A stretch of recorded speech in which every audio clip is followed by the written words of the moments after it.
Naniniwala ba kayo sa mga taong mahilig gumamot ng rosary?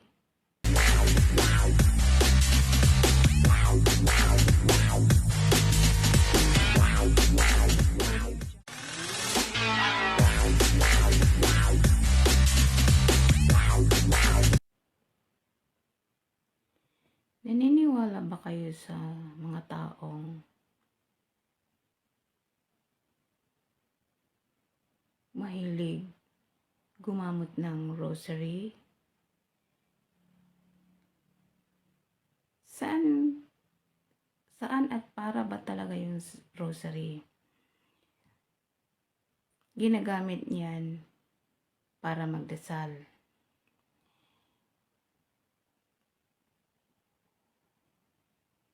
At saka, yung mga taong may pahawak-hawak na Bible, nagbabasa din sila dyan.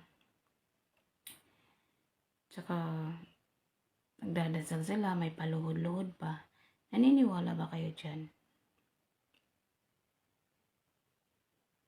To be honest, if you ask me, hindi ako naniwala dyan.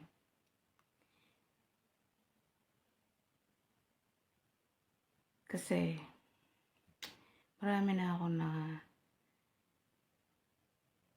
na-witness ng mga taong ganyan.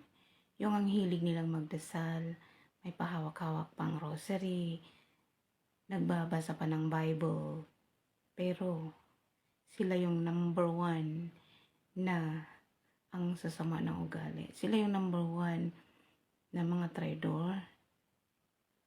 Sila yung number one na meron pala silang tinatagong kakaiba. Alam ko yan kasi marami ako nakasama sa trabaho na ganyan. Yung may pahawak-hawak sila na rosary, nagdadasal, tapos nagbabasa ng Bible. So, yung una, sabi ko, okay, ang bait naman ito or maka-Diyos ba? Kasi laging nag-rosary, tapos nagbabasa ng Bible, nagdadasal, may paluluhod pa.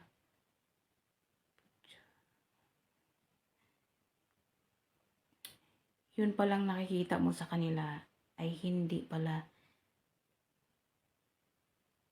yung tunay na sila. Meron silang kakaibang dalang anyo, meron silang kakaibang dalang ugali. Nakakala mo mabait. Yun pala, nasa kanila na yung hindi mo ini-expect na ugali. Nasa kanila na yung pagtatraidor sa mga kasamahan sa trabaho. Tsaka, kaya ako naniniwala dito kasi hindi lang isang tao ang na-witness ko. Nagkaroon naman na, nadagdagan na naman kami sa trabaho. Tapos, yun, isa din siya, may rosary din siya. Tapos nagbabasa ng Bible. Tapos, yun, nakitaan ko rin siya ng hindi magandang ugali. Mahilig siyang magpalapad sa papel. Tapos,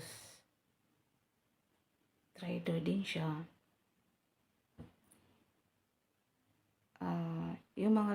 Yung lahi ng mga nakasama kong ganyan is yung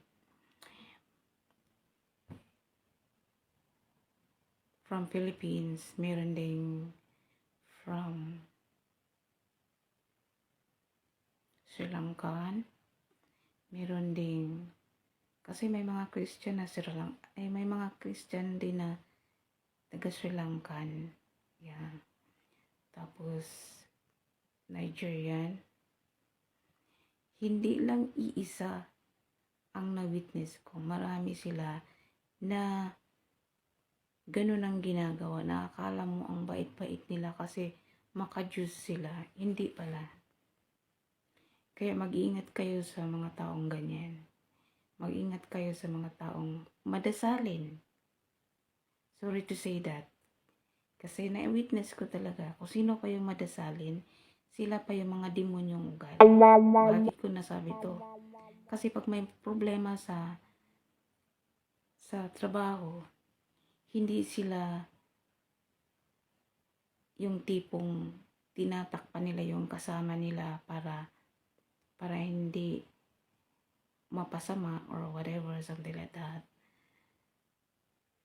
Ang ginagawa nila is sinisiraan pa nila lalo. So, sa madaling salita, hindi nila pinoprotektahan yung mga working colleague nila. So, iniisip lang nila is yung sarili nila. Kasi, kaya na-witness ko talaga yan. Kasi hindi lang kasi isang taong gumawa niyan. Marami sila. Kaya sabi ko sa sarili ko,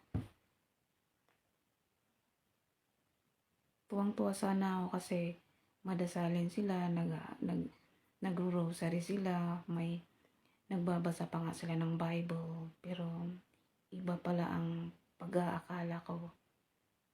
So sabi ko, mas prefer ko pang makasama yung isang tao na hindi madasalin kasi sila pa yung taong mabait. Sa totoo lang, promise. Sila pa yung taong matulungin, handa kang protektahan pag nagkamali ka. Pero yung taong madasalin, nagro-rosary, nagbabasa ng Bible, sila pa yung number 1 na mga demonyo. Sorry to say that. That is true. Hindi ko naman to sasabihin sa inyo na siguro akala nyo gumagawa lang akong story. Hindi. Kaya ito nasabi sa inyo kasi na-witness ko talaga. Na-witness ko. Just like me, hindi rin ako isang taong madasalin.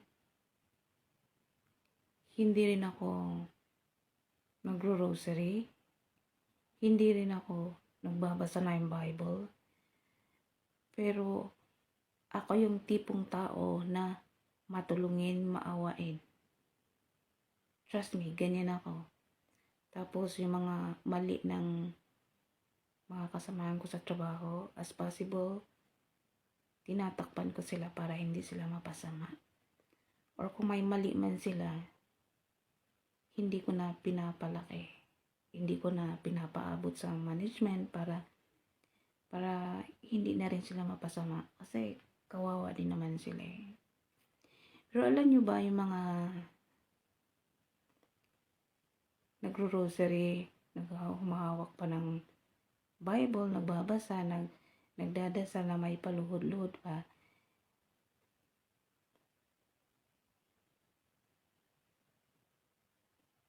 Nagtatry din sila sa akin. So, you see, kung sino pa yung mahilig magdasal, sila pa yung traitor.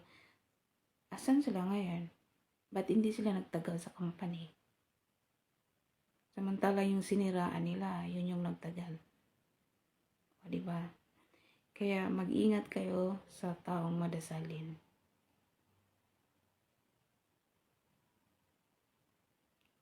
Grabe. Akala mo yung madasalin, sila na yung taong mapagkatiwalaan. So, in other words, parang ginagamit lang nila yung words of God para pagtakpan yung real identity nila. Na kunwari mabait sila, matulungin, mabait na nila lang dito sa mundo, pero kabaliktaran pala. So, mas prefer ko pang makihalubilo dun sa mga taong hindi madasalin kasi sila pa yung mabait, matulungin, at handa kang protektahan pag may problema, handa kang protektahan pag may gulo. Hindi ka talaga ipapahamak. Na-witness ko talaga yun. May mga kasama akong ganyan na hindi madasalin pero sila pa yung pinoprotektahan ka pag nagkamali ka, pinoprotektahan ka pag may problema ka, tinutulungan ka. Promise.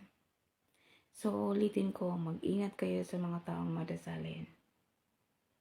Doon kayo sa mga taong hindi madasalin kasi sila pa yung mabait, matulungin, at may mabuting puso. Yun lang guys. Shalom. Ingat tayong lahat. God bless.